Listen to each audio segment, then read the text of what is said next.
حضرت امام مہدی کے بارے میں لوگ ہم سے بات پوچھتے ہیں کہ امام مہدی کا ذکر قرآن کریم میں آیا ہے کہ وہ آخر زمانے میں آئیں گے؟ تو یہ لفظ تو قرآن کریم میں نہیں ہے۔ تو کچھ منکرین حدیث کی یہ چال ہے، وہ کہنا شروع کر دیتے ہیں جب قرآن میں ہے نہیں تو تسی مندے کیوں ہو؟ تو انہیں سمجھانے کے لیے بڑی آسان ترتیب ذہن میں رکھنا، انہیں کہو جو نماز آپ شروع کرتے ہو پہلے کیا پڑھتے ہو؟ سبحانک اللہم۔ قرآن پاک میں ہے سبحانک اللہم و بحمدک و تبارک اسمک و تعالی جدک و لا الہ غیرک؟ ہے؟ تو پھر کیوں پڑھتے ہو؟ اچھا آگے چلتے ہیں۔ آپ جو نماز میں آمین کہتے ہیں، یہ آمین کا لفظ قرآن کریم کے آیات میں موجود ہے؟ آمین کیوں کہتے ہو پھر؟ یہ تو موجود نہیں ہے۔ اچھا یہ سمیع اللہ لمن حمدہ ربنا لک الحمد، یہ سبحان ربی الاعلیٰ سبحان ربی العظیم کی تسبیحات دو سجدوں کے درمیان نوافل میں رب غفر لی ورحمنی، یہ قرآن کریم میں ہے؟ تو پھر چھوڑ دیں۔ اچھا ایک بات اور، التحیات للہ والصلوات والطیبات، پوری التحیات میں یاد ہے، ہمارے بچے پڑھتے ہیں، ہمارے بچوں کو نماز میں حفظ ہے، ہمارے بڑے پڑھتے ہیں۔ تو کیا یہ التحیات قرآن کے کسی پارے میں ہے؟ کسی حافظ سے پوچھ لیں، یہ التحیات پورے قرآن میں نہیں ہے، تو پھر التحیات چھوڑ دو۔ اچھا تھوڑا آگے چلیں، اللہم صلی علی محمد، ابھی ہم نے درود پاک پڑھا ہے، اللہم بارک، یہ ابھی ہم نے درود پاک پڑھا ہے۔ درود ابراہیمی قرآن کریم میں ہے؟ درود پڑھنے کا حکم ہے، درود کے لفظ ہیں؟ جی نہیں ہے، تو پھر درود چھوڑ دیں۔ تو یہ عجیب دنیا بن چکی ہے جو ہمیں کہتی ہے امام مہدی کا نام قرآن میں نہیں ہے لہذا چھوڑ دو۔ اس کا مطلب یہ ہے کہ قرآن کریم میں نماز کی اکثر الفاظ نہیں ہے تو پھر نماز بھی چھوڑ دے۔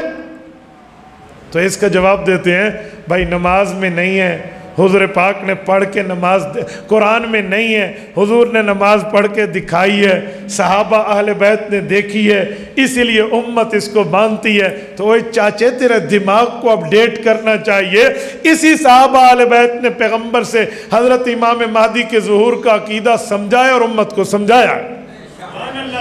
تو یہ ہمیں آپ لاجک نہ سمجھایا کریں کہ قرآن کریم میں نہیں ہے تو چلو چھاڑ دو، یوں نہیں ہو سکتا۔ اچھا میں ایک بات سمجھانے کے لیے کہتا ہوں، پوری شریعت میں نہ ہو پھر جرم ہے کہ یہ بات پوری شریعت میں نہیں ہے۔ قرآن کریم تو شریعت کا ایک حصہ ہے، قرآن کریم شریعت کا ایک حصہ ہے، شریعت کے حصے میں پیغمبر کی احادیث کہاں جائے گی بھائی؟ صحابہ کا اجماع و اتفاق کہاں جائے گا؟ پیغمبر کے صحابہ کے فتاویٰ کہاں جائیں گے؟ اہل بیت کے طرز عمل کہاں جائے گا؟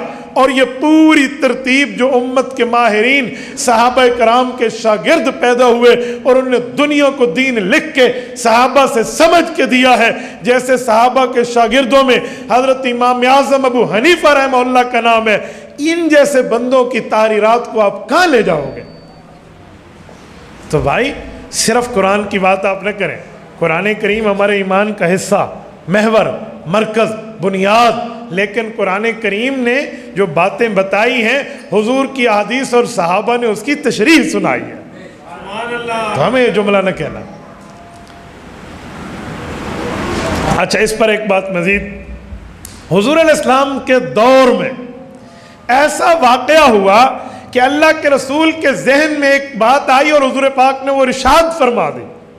وہ یہ تھا، اللہ کے رسول نے فرمایا کہ ایک زمانہ ایسا آئے گا کہ لوگ میرے احادیث کا انکار کرنا شروع کر دیں گے، وہ کہیں گے ہم احادیث نہیں مانتے، ہم قرآن مانتے ہیں۔ فرمایا ایسا طبقہ آئے گا۔ حضور علیہ السلام نے آج سے 1400 سال پہلے صحابہ کرام کو مخاطب کر کے فرمایا میرے صحابہ، یہ سنن ابن ماجہ میں حدیث پاک موجود ہے، فرمایا لا الفین احدکم متکئا علی اریکتہ یأتیہ الامر مما امرت به او نہیت عنہ فیقول لا ادری ما وجدنا فی کتاب اللہ اتبعنا۔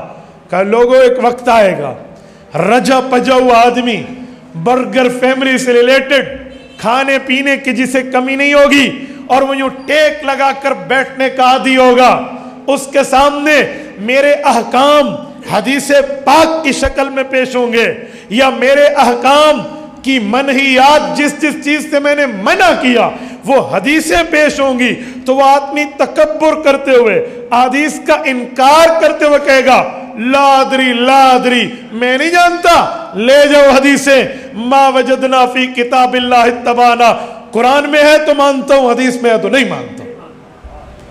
حضور علیہ السلام نے فرمایا قیامت کا منظر ہے، تو یہ تو 1400 سال پہلے ہمیں صادق المصدوق پیغمبر صلی اللہ علیہ وسلم نے بتا دیا۔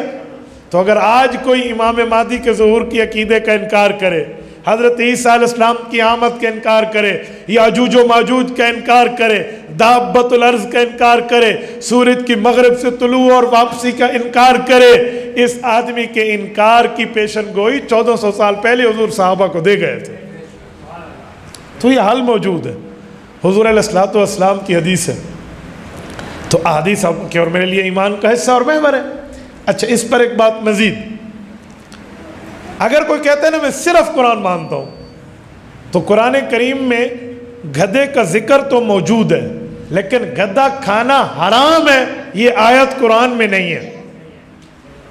گدھے پہ سواری کے ذکر تو ہے، والخیل والبغال والحمیر لترکبوا وزینہ، لیکن حلال ہے یا حرام ہے قرآن کریم کے لفظوں میں اس کا جواب نہیں ہے، جواب حدیث پاک میں ہے کہ حرام ہے۔ تو جو آدمی حضور کی حدیث کا انکار کرے نا، اسے آپ بڑے اچھے طریقے سے کھانے کی دعوت دیں، اسے کہیں جی کل دوپہر کو میرے ہاں آپ لنچ کر لیں، آ جائیے۔ وہ آپ سے پوچھے کہ آپ کیا کھلائیں گے، آپ کہنا گدھا کھلاؤں گا، ڈنکی روسٹ کھلاؤں گا تمہیں۔ وہ کہے گا یہ عجیب بات ہے، اسے کہا بھائی تو قرآن صرف مانتا ہے، حضور کی حدیث کا انکار کرتا ہے، قرآن میں لفظ دکھا دے گدھا حرام ہے، اسی تینوں بکرا کھوا دینا ہے، ہم نے آپ کو بکرا کھلا دینا ہے، تو لفظ دکھا دے۔ اگر لفظ قرآن میں نہیں ہے کہ گدھا حرام ہے، تو پھر تو کیوں گدھے کو حرام مانتا ہے؟ جب کھانے کی باری آئی تو نے گدھے کے حرام ہونے کا فتویٰ دیا حدیث کی بنیاد پہ، جب باقی عقائد کا ذکر حدیث میں تھا اس وقت تیرے ماتھے پہ 12 کیوں بجتے ہیں؟ تو وہاں بھی حضور کی حدیث کو ٹچ کرو نا۔ میں تو بڑے اچھے طریقے سے منکرین حدیث کو کہتا ہوں، کوئی میرے سے ملاقات ہو نا، یہ جی ڈنکی روسٹ کھاتے ہیں، ملے گا بھئی یار، ملے گا نہیں ملے گا وہ ساڑھا درد سارے، تو چھڑ دے نو، تیرے سامنے ایسی پلیٹ رکھنا تو کھا، ہم تمہیں دیں گے، ملے نہ ملے وہ ہم یہاں سے لائیں گے۔ حضرت گدھا لبڑا کوئی اوکھ ہے کھوتے نو، قریب لوگ کہتے ہیں فلاں شہر گدھے ذبح کر کر کے امت کھا رہی ہے، اب میں شہر کا نام لوں تو اس شہر والے لوگ مجھ سے ناراض ہو جائیں گے، لیکن اندر سے سب سمجھتے ہیں کہ اس شہر کی بات ایسا نہیں ہے۔ تو پھر میں حیران ہوں بھئی پیغمبر کی حدیث کا انکار، اور وہ بھی شریعت کے نام پہ۔ مولانا ظفر علی خان رحمہ اللہ بہت بڑے شاعر ہیں، وزیر آباد ضلع گجرانوالہ میں ان کی قبر موجود ہے، میں نے ان کی قبر پہ فاتحہ پڑھا ہے، اللہ ان پر رحمت نازل فرمائے، کروڑوں اربوں رحمتیں ان کی مرکت پہ نازل فرمائے۔ مولانا ظفر علی خان ایک شاعر انقلاب تھے۔ مرزا قادیانی نے جھوٹ بولے اور کہا میں 50 کتابیں لکھوں گا، چندے دو۔ لوگوں نے چندے دیے، اس نے 5 لکھ دی۔ لوگوں نے کہا 45 اور، انہوں نے کہا 5 اور 50 میں تو 0 کا ہی فرق ہے، پیسے کھا گیا۔ اس طرح جھوٹ بولتا گیا تو مولانا ظفر علی خان نے اپنے اخبار زمیندارہ میں ایک اس کے خلاف شعر لکھا، اور بڑا شعر وائرل ہوا۔ وہ شعر یہ تھا کہ ایک مسلمہ کذاب تھا جس نے حضور پاک کے بعد نبوت کا جھوٹا دعویٰ کیا، اور آج مرزا قادیانی کے ماننے والے حضور کے جانشین نہیں ہیں، مرزا قادیانی کے ماننے والے مسلمہ کے جانشین ہیں۔ وہ جو جھوٹ بولتا تھا مسلمہ کذاب، اور یہ مسلمہ پنجاب، فرق یہ تھا۔ تو فرمایا کہ مسلمہ کے جانشین گرا کٹوں سے کم نہیں، گانڈ کپ، گرا کٹوں سے کم نہیں، کتر کے جیب لے گئے پیغمبری کے نام سے۔ لوگوں کے پیسے کھا گئے نبوت کے نام پہ۔ ان کا بھی یہی حال ہے، جو امام مہدی کے ظہور کا انکار کر رہے ہیں یا باقی پیشین گوئیوں کا انکار کر رہے ہیں، یہ شریعت کے نام پہ لوگوں پر گرا اور ان کے اوپر جو ہے نا کیا کہتے ہیں وہ ضرب چلا کے ان کی جیب کٹی اور ان کے ایمان کٹی کی سازش کر رہے ہیں۔ تو بھائی ایسا نہیں ہے، ایسا نہیں چلے گا۔ بات وہ ہوگی جو دلیل